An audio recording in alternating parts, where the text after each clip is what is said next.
Des Rocks. That's it? Just That's Des Rocks? But All right. it says a lot more, but it's all implied. Okay, all right.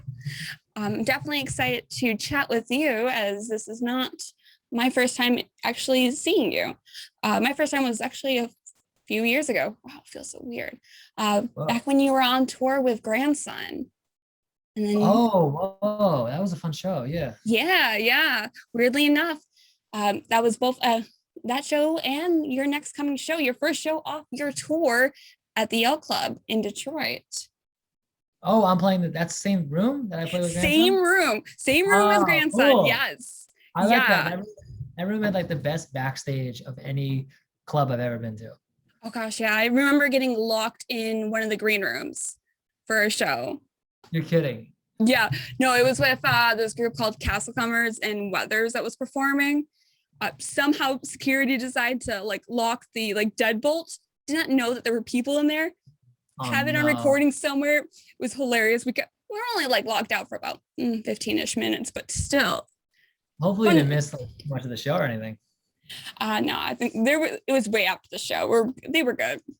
Oh, okay. But so, oh my gosh, with that in mind, you got a new song, you got a new album coming out this month. You got a couple new songs already out right now. You got Imaginary Friends and MMC out. How excited are you? I'm excited. People ask me like how excited I am. I said I feel like I'm holding like a cup of coffee all the way to the top and I'm about to sneeze. You know what I mean? Oh shit. Yeah. That's my feeling. Yeah. All right. So pretty much the exact same as everybody else at this moment, especially with gosh, I just listened to Imaginary Friend right before you popped on here. I'm definitely excited for the rest of this album. And for those who are listening, the album's fantastic. Holy shit. Thanks. I've never been excited for a new rock album like as this is. When I got the approval to listen, I was like, oh shit. Oh wow. Every song has been really it's so fantastically crafted. I instantly had this vibe of like Muse mixed in with some like gosh, what was the other artist? Ooh, I can't pronounce it. Oh my gosh. I have some like Muse and Franz Ferdinand in that mix. I want to know what your process is for this whole entire album, because this is not like an usual produce basic album.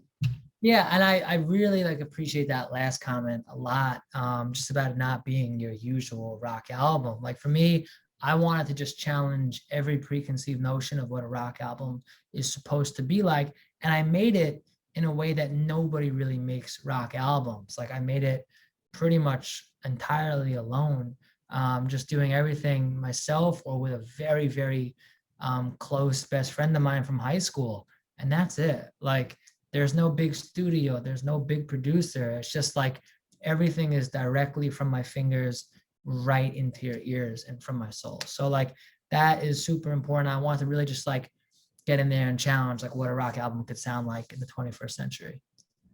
Wow. Yeah, from what I've listened to so far, this album definitely has so many dramatic turns, with your heavy influence on this heavy drum beat. Oh my gosh, the drums in this is killer. And then to mix in with more of that electronic feel to it just adds this extra layer. So I'm curious as like the overall idea for what people are going to be expecting from this album.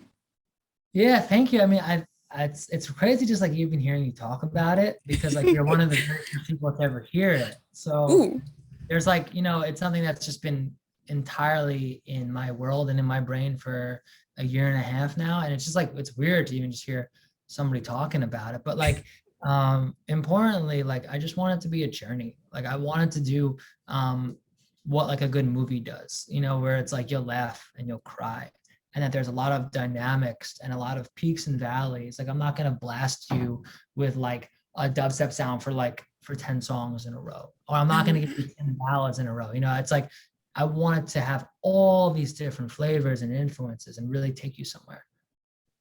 You definitely have. Oh, for sure. Oh my gosh, even that last song. Wow. I wasn't expecting that that one was a killer, and I cannot wait for people to hear that one. I can't even say it out loud what song title it is, but that last one, whew, excited for that. It's like chef's Thank kiss you. here. Thank you so much. That song really means a lot to me. Thank you. Gosh.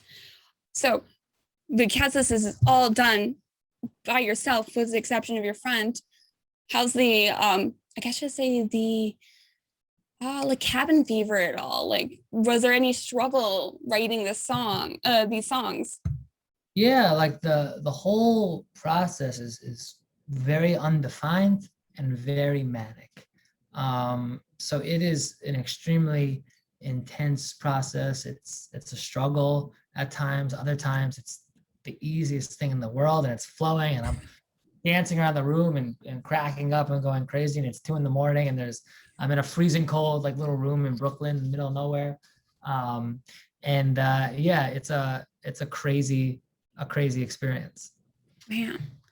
So was there any like weird moments while recording that you were just like, yeah, I think I'm gonna put this in here? Yeah, I mean, there's definitely like I have one song actually didn't end up making the album, but yeah, there was like one song where I started like sampling all these things from like Tiny Toons, the TV show, the cartoon, yeah, like the specifically like the Elmira character, like I really fell in love with, where she like grabs things and she's like, and I'll hug you and I'll squeeze you and I'll never let you go. You know what I mean? Like, and I just became very into that for a while and I was like obsessed with it. Yeah. I know there's so much I can say right now about this album, but you introduced a little bit of an intro leading into the song Imaginary Friends. How did that kind of combination begin? Yeah, that song, like I don't really do a lot of covers, but I did re-record 60 seconds of one song for the album because the song had like a very special place in my career and my journey artistically, where I had written something a couple years ago and somebody said to me as a dig, as an insult, they said, you know what that song sounds like? What it reminds me of? It reminds me of that song, Breaking My Stride.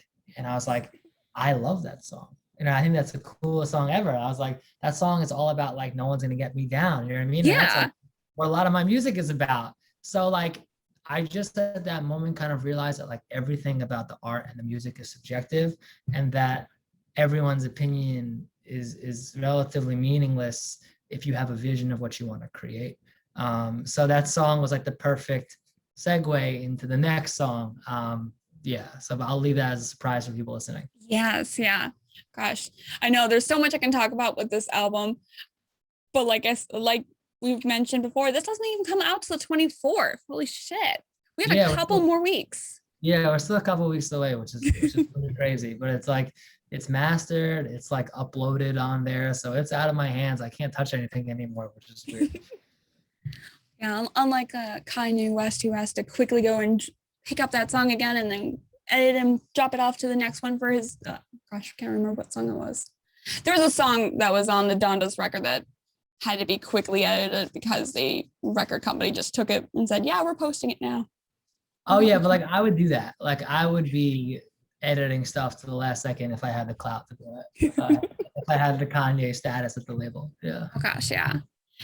All right. So you got Firefly Festival coming up first. That's your big one. And then this tour starts, weirdly enough, in Michigan. So you're going to be here for this one.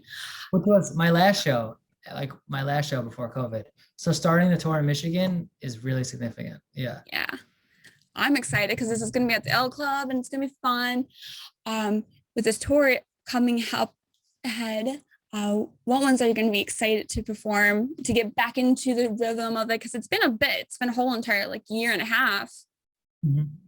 Yeah, it's gonna be interesting, like getting back into a live rhythm. But I think it's like riding a bike, to be honest. Like I did one live stream, and while it doesn't even come close to matching the energy of a show, just like the movement and the loss of oneself, it all kind of comes right back to you. And I'm very excited to have that again.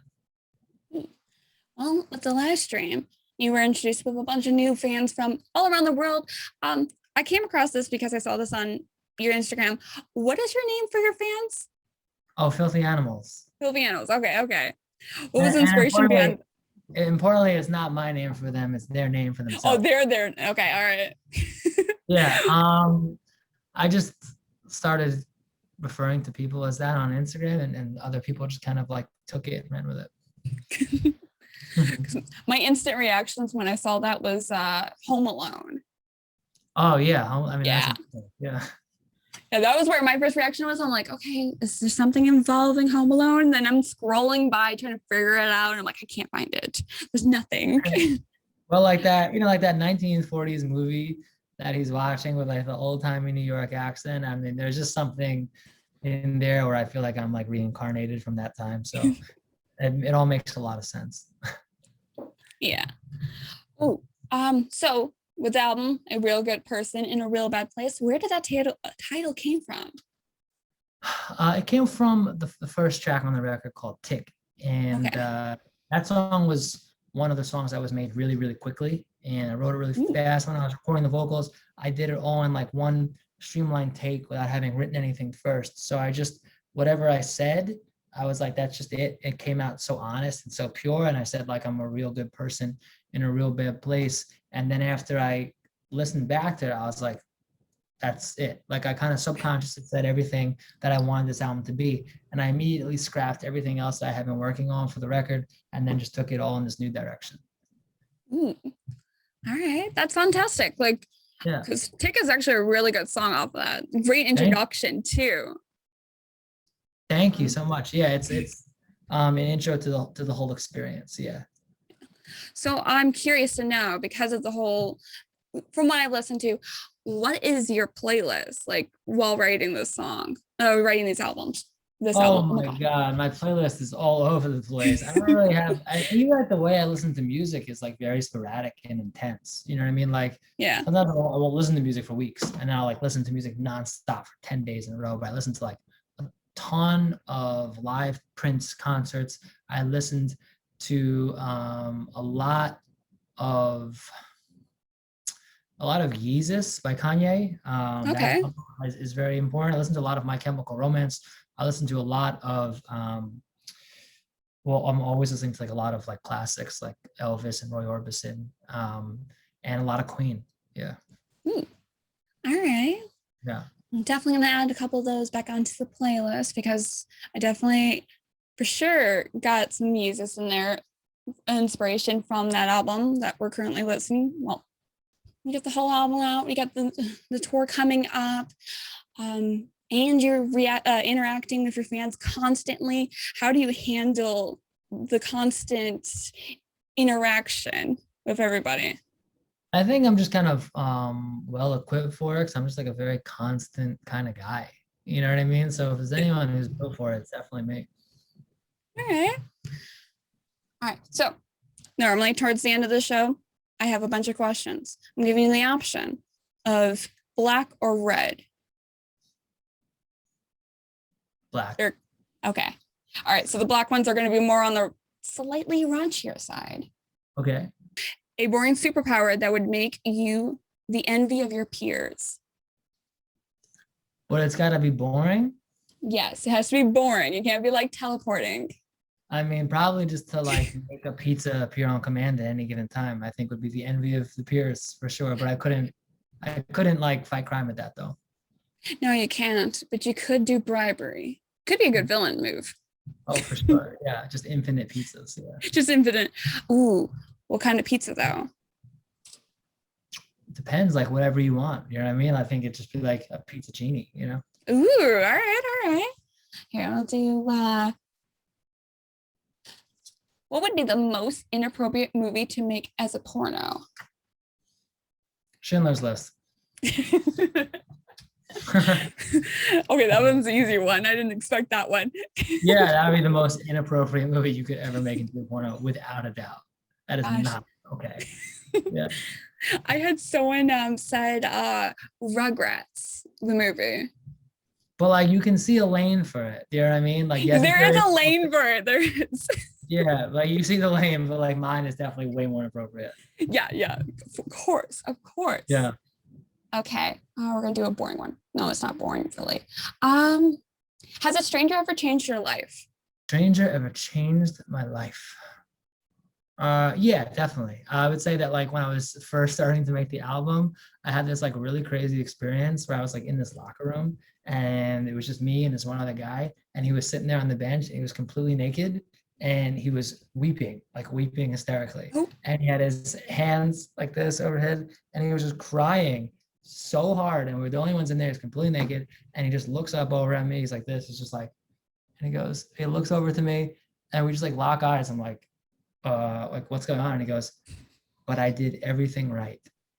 And I was like, holy shit. I was like, I don't know what's going on, but immediately, like in my head, I just like spun into all these crazy creative spaces on like what this meant to him. And then I extrapolated it to what it meant to me. And then I was just like, it like fucked me up for a while. I was like, yeah, but like not in any other way other than that, I would say. wow. Yeah, and like it actually got influenced a lot of the album too, to be honest, you know. So yeah, Wow. Oh my gosh. I don't know, it's such a weird experience. You know, it's That like is a weird experience, and it's that's a very lot to intense. unpack. Wow. And if Yeah, you it's just, so much unanswered, you know. it was kind of like he was just sending you a message in a weird way. I'm still slightly confused as to him just being completely naked, just being like done with life. Yeah, no, it was like some intense, ultra intense New York City kind of locker room shit for sure. So is that like was that more intense on the scale of basic New York, or is that more on the like, Oh, eh, as far as New York is concerned, that's just like one day, you know, that's just like middle of the road shit, you know. hey, but that one day literally did help you with this new album. So Yeah, it just like spun my brain into all these different corners that I wasn't really exploring at that time. And that also, it strangely resonated with me in many ways when I said that. So yeah, no, shit, it resonates with me too. I'm gonna have to think about it later on. yeah, All right. So, um, what was the most ridiculous thing you have done to try to impress a crush? the most ridiculous thing I've done to try to impress a crush. Honestly, it's gonna be like a simple answer, but I hope it's a more profound answer, which is that not be myself. Like that to me is the most ridiculous shit I've ever done, is to try to be somebody I'm not. You know what I mean? And I think that is absolutely ridiculous. Anybody would do that. And those were good learning lessons. Oh, that's a cute answer. I was expecting something crazy.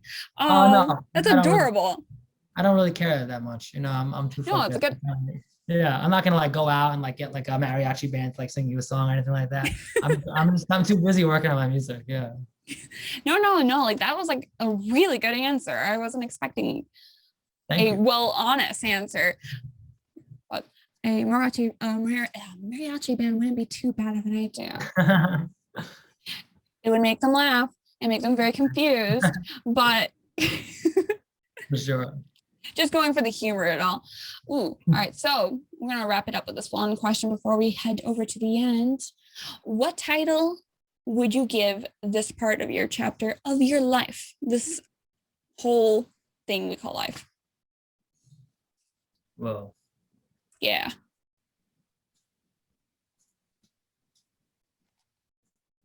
I have a Wheaton Terrier about to attack me. Ooh, Like I would call it standing on the edge.